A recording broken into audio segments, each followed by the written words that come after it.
Another night, another World Cup memory. Welcome back to the Armchair Galacticos podcast. Tonight's episode, Norway versus England. This was the marquee quarterfinal on paper, and it delivered on every level, including the level of nobody can quite explain what just happened. Norway drew first blood in the 36th minute when Andreas Schjelderup beat Jordan Pickford with a cross shot, and for a long stretch it looked entirely plausible that Erling Haaland's team would do to England what they'd already done to Brazil. Jude Bellingham had other plans, leveling it in first half stoppage time to send the sides in level at the break.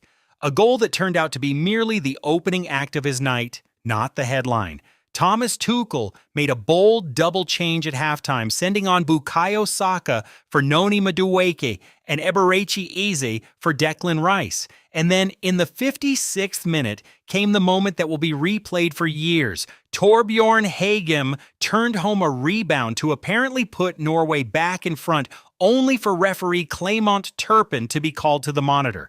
The goal was ruled out for a push by Haaland himself on Elliot Anderson in the build-up. Norway's players were livid. The goal stayed disallowed. Neither side found a winner in normal time, and for the first time this tournament, either of these two teams needed extra time to settle a knockout match.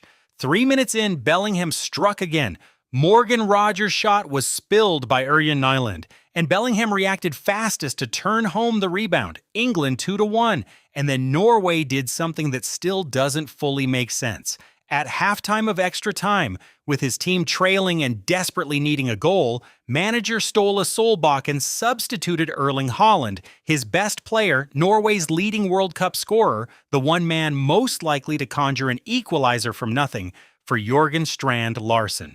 The decision was instantly and widely criticized, and it's hard to argue with the criticism. You don't take off your top scorer while chasing a game in extra time. Dan Burn came on for Bellingham in the 111th minute as England managed the closing stretch, and it finished 2-1 after extra time. England reached the World Cup semi-final for the first time since 2018. Bellingham's brace takes him to 6 goals this tournament, level with Harry Kane and one behind Haaland's tournament-leading 7. A number that will sting a little more now that Norway's own World Cup has ended with their talisman on the bench, not on the pitch. It's the kind of performance that keeps building the case for Bellingham as this England generation's defining player, a stoppage-time equalizer to save the game, and an extra-time winner to close it out against opponents with the tournament's most dangerous striker.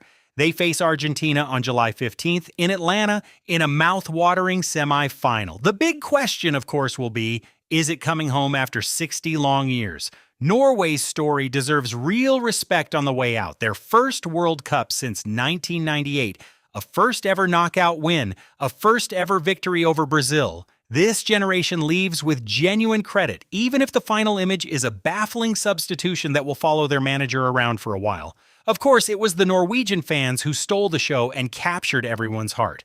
And the post-match drumbeat/rowing celebration that has now become perhaps the most iconic and enduring image of this World Cup. Ståle Solbakken built something real here, and it's a shame it ends on a note nobody in Norway will want to talk about at the airport. The couch predicted England 3-2, correct winner, but almost nothing else. We had Kane and Saka down as scorers. Neither found the net. We didn't have Bellingham doing all the damage himself, and we certainly didn't have extra time, a disallowed goal, or a golden boot leader getting substituted while his team chased an equalizer.